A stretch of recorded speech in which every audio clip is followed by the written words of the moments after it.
Hey guys, आज मैं ऐसी टॉपिक पर डिस्कस करने जा रहा हूँ जहाँ हमारे छोटी छोटी जीव और जंतु हम उसे कैसे समझ सकते हैं। हम और उसे समझ भी सकते हैं, उसके नज़दीक जाके समझ सकते हैं, उसे देख भी सकते हैं, उसे जान भी सकते हैं।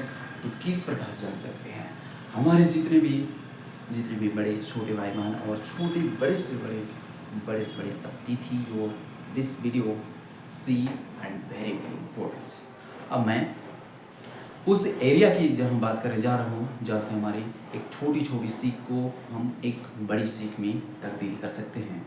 हम हर एक क्षेत्र की ओर, हर एक बड़ी उस लंबी दूरी की ओर हम अपने आप को आगे बढ़ाते चले जा सकते हैं, जिससे हम अपनी कार्य को करने में असमर्थ होते हैं।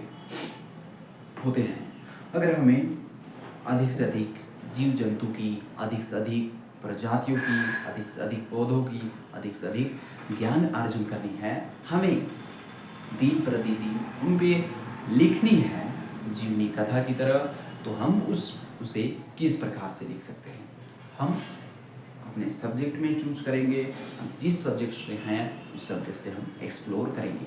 तो उसके बाद में हो जाता है कि अगर हमें जीव जंतु, पेड़ पौधा, खनिज जितने भी उसकी खोज करनी है, हम उसकी जितने भी संसाधन होगी उसे हम प्राप्त करेंगे और उस स्थान पर जाएंगे जहाँ पर हमारी एक बेहतरीन टीम होगी, जहाँ से हमें सुरक्षा, खाद्य पदार्थ और देखने ताकने की हर एक मंजूरी होगी, जिससे हम आगे बढ़ने की ओर और उसे रिसर्च करने की ओर हम बढ़ते चले जाएंगे। मैं बता दूं कि हम किस प्रकार रिसर्च कर सकते हैं। हम वहाँ चले जाएंगे जहाँ पर हम अक्षांश और देशांतर की स्थिति को पैदा करेंगे और इस अक्षांश और इस देशांतर पर कितनी डिग्री सेल्सियस, कितनी डिग्री यहाँ की ठंडी और तापमान में परिवर्तन होती है, हम उसे माप सकते हैं।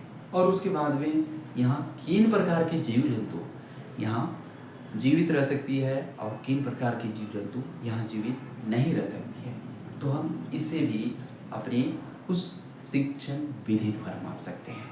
तो यही नहीं, और हम हिमालय के एरिया में जाएंगे। हिमालय के एरिया में किस किस चीज़ की जीव जंतु मिल सकती है, हम उन पर रिसर्च करेंगे। और हम राजस्थान जैसी डेंजरस एरिया में भी जाएंगे और उस क्षेत्र की ओर से भी हम नई नई चीज़ों की खोज करेंगे, जिससे हमें यह पता चलती रहेगी कि इस आने वाली चीज़ों की हर एक लोग किस प्रकार हम अपने कार्य को करने में सामर्थ हैं, किस प्रकार असमर्थ हैं, उसे भी करने में हम पूर्ण भूमिका निभाने के लिए दिन प्रतिदिन हम कार्य करते चले जाएंगे।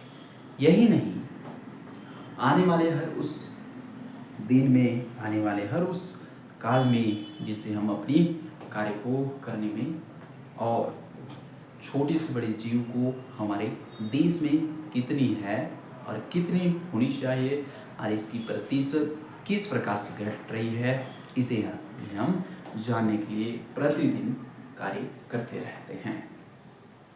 इन पर काम करनी चाहिए। और जीव जंतु कहाँ पर मर जाते हैं, इसको मैं आपको बताता हूँ। जीव जंतु जब वहाँ पर सर्वाइव नहीं कर पाते, वहाँ पर रह नहीं पाते, तो वे एक स्थान से दूसरे स्थान रेंगते हुए या भागते हुए जा तो सकते हैं, लेकिन मनुष्य से बच के नहीं जा सकते हैं। तो जब मनुष्य उन्हें देख लेती है तो उन्हें मार देती है। तो उसी प्रकार अगर उसी क्षेत्र में वो छिपा हुआ रहेगा तो उस क्षेत्र में वो मर जाएगा, जिस कारण वहाँ अधिक ठंड हो जाएगी और या अधिक गर्मी हो जाएगी, तो वहाँ से उसकी डेथ निश्चित है।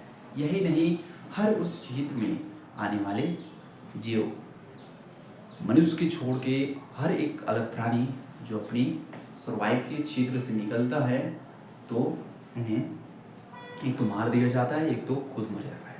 एक बात यह है कि हाथी एक बड़ी जीव है, इसलिए उसे सरकार द्वारा संरक्षण में लाया जाता है, नहीं तो अगर कोई छोटी जीव होती तो उन्हें भी मार दिया जाता और उसे मार भी दिया जाता है गोली से, किन्हीं अनेक औजारों से, तो वे बड़े जीव हैं। जब वहाँ सर्वाइव नहीं हो पाती, वहाँ खाने पीने की कमी हो जाती है, तो वे एक स्थान से दूसरे स्थान तक एक्सप्लोर करते चले जाते हैं।